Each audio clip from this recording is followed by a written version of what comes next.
Well, hey, Facebook, we're going live again.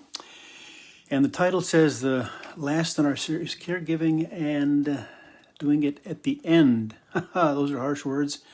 It can be a little tough to talk about this, but the trouble for most of us is that we don't talk about it, so that's why we're bringing it up. And I have glasses on and I have a paper with me today because I don't want to forget stuff. Yeah, so 29 years ago, Becky got her first cancer diagnosis, and anytime you have a cancer diagnosis, the reality is that it strikes fear in your heart. It doesn't matter how treatable your cancer is, whatever. So the challenge is for us to, what are we going to do with that information? And I've coined a phrase, you know what PTSD is, traumatic stress syndrome. I've coined a phrase, 4 different letters, CDFS, chronic disease fatigue syndrome. 29 years ago, diagnosis, that's a long time.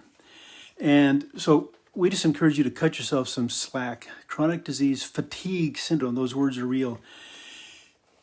It's just a tiring slog, folks. And so you need to be helpful to each other, and you need to look for help wherever you can get it. That's why I shared the book before. I'm going to put the notes about this in the comments again here. CareSharing. This is not a one-way street. It's a two-way street.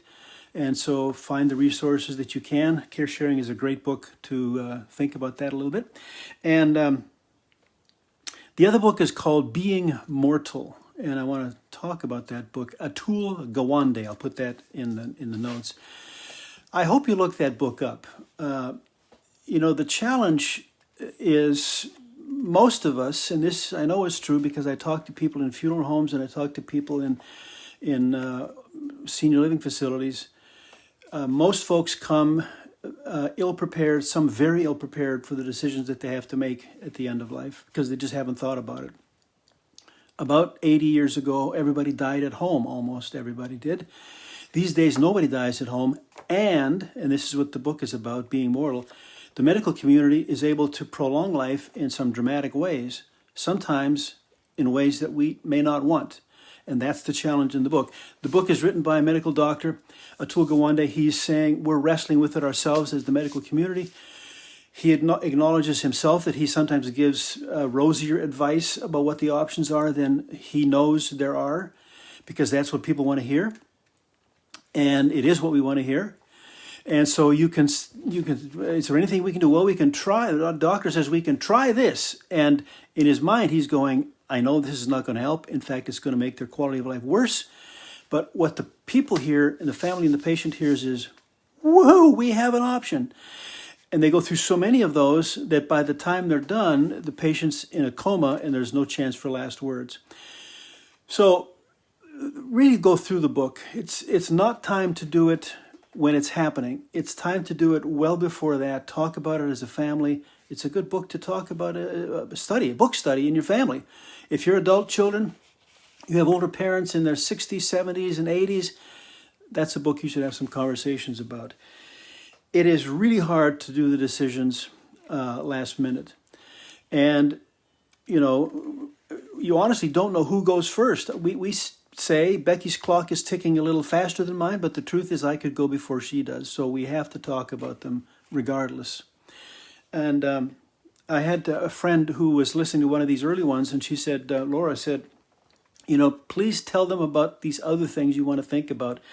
And there's a list of them here she listed because she is right now going through this with, I think it's one of her parents.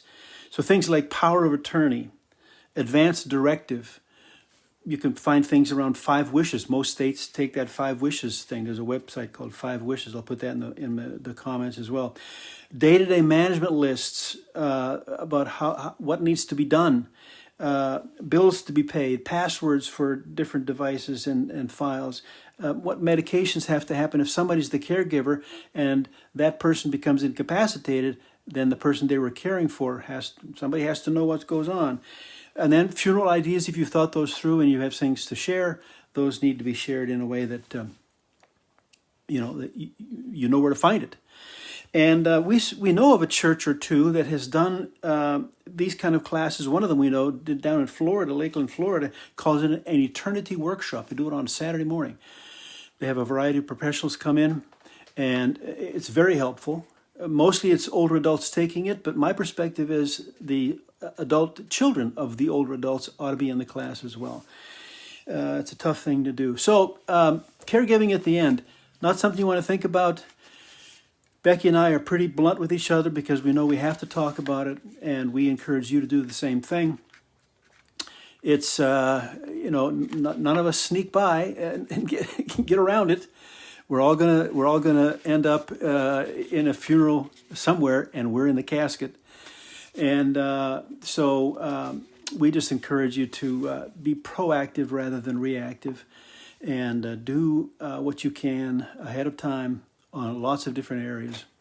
And you will be thankful that you've done it, because it's just so hard to do it in the heat of the moment, the emotional turmoil of the moment. And it doesn't make the loss any less, but certainly it makes the process a simpler one, a better one to walk through. So this is the end of this series. I did 7 of them. I probably will kind of dip in and out of this once in a while because it's such a real thing for us. And we've got feedback that it's helpful for people to help them think about things they hadn't thought about before. So we'll continue to do that. Blessings to you and your loved ones, and we'll connect down the road. Thanks.